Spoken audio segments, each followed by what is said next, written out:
শুভ সকাল, আসসালামু আলাইকুম। কেমন আছো আমার ভাই বোনেরা? আমি আলহামদুলিল্লাহ ভালোই আছি। আশা করি কাছে এবং প্রবাসে ভাই বোনেরা সবাই ভালো আছো। আমিও আলহামদুলিল্লাহ ভালোই আছি। তোমাদের ভালোবাসা ও দোয়াতে আমার পুরো পরিবারকে নিয়ে আমি খুব ভালো আছি। আমি একটা ছোট্ট গ্রামের সাধারণ বউ, তোমাদের মাঝে আমাদের গ্রামের সুন্দর সুন্দর ভিডিও তুলে ধরি। যদি ভালো লাগে লাইক দিয়ে এবং সাবস্ক্রাইব করে বেল ঘন্টিটা বাজিয়ে দিয়ে আমার পাশে থেকে যাবেন। তা দেখো, সকালে উঠে কাজগুলো সারতে হবে, যেগুলো বউয়েদের মানে বাড়ির স্ত্রীদের কাজ, সেগুলো আমাকে করতেই হবে। তা আমি এদিকে কাজ সারতে চলে এলাম, মাজা ধোয়া করতে চলে এসেছি। তা অনেক কিছু বলার থাকে, তোমাদের কাছে বলিও অনেক কথা, যেগুলো তোমাদের অনেকের শুনতে ভালো লাগে, অনেকের হয়তো ভালোও লাগে না। তা দেখো, সকালবেলা উঠে এগুলো লাতা দিয়েছি, তখন ভোর 5টা বাজে উঠেছি। উঠে এগুলো সব করে এবারে চা করে খাবো। চা খাবো নি, আজকে খাবো। আমার ছোট ছেলে বলেছে লুচি খাবো, তা 3 রকম জিনিস করে তা খাবো। আর আমি অনেক কথা বলবো। তো দেখো, আমার ভাইপো আমার ছেলে সকাল হলেই ওদের আর কোনো কাজ নেই, তো ঠান্ডা লেগে যায়। এই জন্যই গ্রামের ছেলেদের ঠান্ডা লেগে যায়। সকালবেলা উঠে ওরা খেলাধুলা করে, তো কিন্তু ওরা ছুটোছুটি, আমার ভাইপো বলো আর আমার ছেলে বলো, এরা হেঁটে কোনো জিনিস, আমাদের এই পাশে যেগুলো আছে, আর একটা ভাইপো আছে তানবীরকে অনেকেই চেনে। এরা কি বলতো, এরা দাঁড়িয়ে দাঁড়িয়ে কি এমনি বসে বসে খেলা না, এরা খালি ছুটোছুটি, সারাদিন ছুটোছুটি আর দৌড়ি, এদের হেঁটে কোনো কাজ করার নেই। আর দেখো, এগুলো সব কাচবো, সব কাজ সারা হয়ে গেছে। তাই এবারে লাতালুতিও দিয়ে দিয়েছি। এবারে একটু খাবার করি। আমার সাকিবুল লুচি খাবে বলেছে, লুচি দেখে নাকি জিভে জল আসে, ওই জন্য লুচি করবো নি, পরোটা করবো আর চা করবো। তা ঠিক আছে, খাবারটা করে নিই, তারপর দেখতে থাকো। গরম পানি করে ময়দা ছানবো।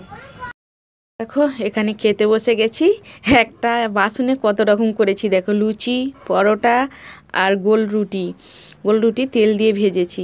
কারণ তোমাদের দাদাভাই কি খাবে সেটাই ঠিক করতে পারেনি। একবার বলছে রুটি খাবো, একবার বলছে লুচি খাবো।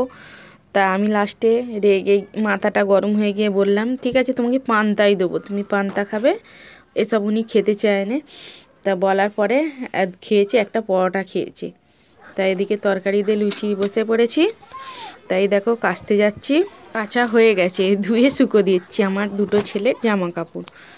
তা এখনও দেখো ধোঁয়াশা রয়েছে, কিন্তু খুব ভালো লাগছে।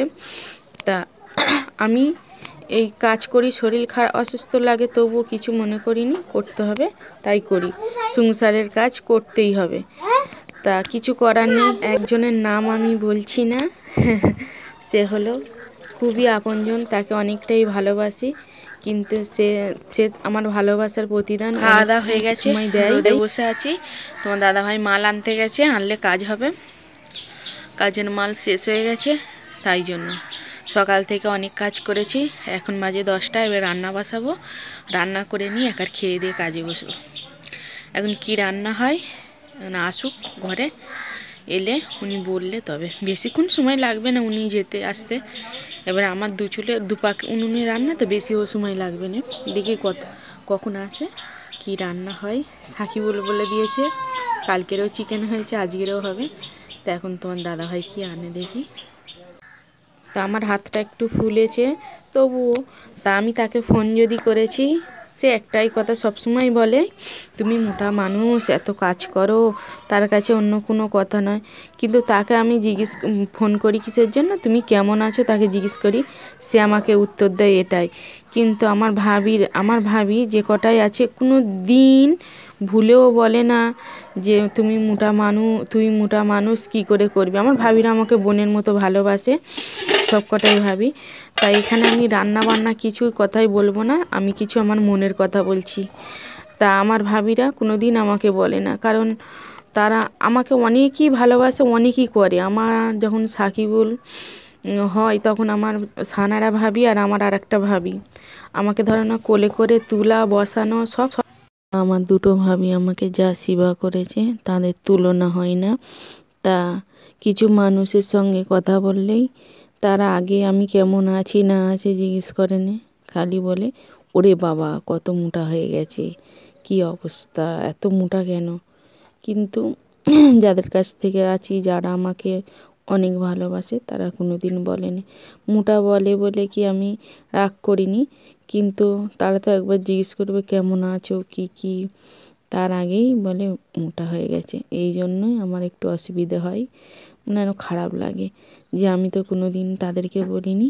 তা আমি বলবো কারা এইভাবে আমার সঙ্গে কথা বলে, যাদের যত ভালোবাসা যায় তারাই বেশি আঘাত দেয়। তা দেখো এদিক ভাত হয়ে গেছে, আর এইদিকে এই ডিম দুটো আর চিকেন কষাকষি এই রান্না হয়েছে, আর আলুর তরকারি একটু আছে সেই। তা যাই পারে হোক, তা আমি একটা কথাই বলি, মানুষের সৌজন্যবোধ আমাদের বেশি, অন্য মানুষের নাই। আমি চুপটি করে দেখবো আর ডাকবো ইশারায়,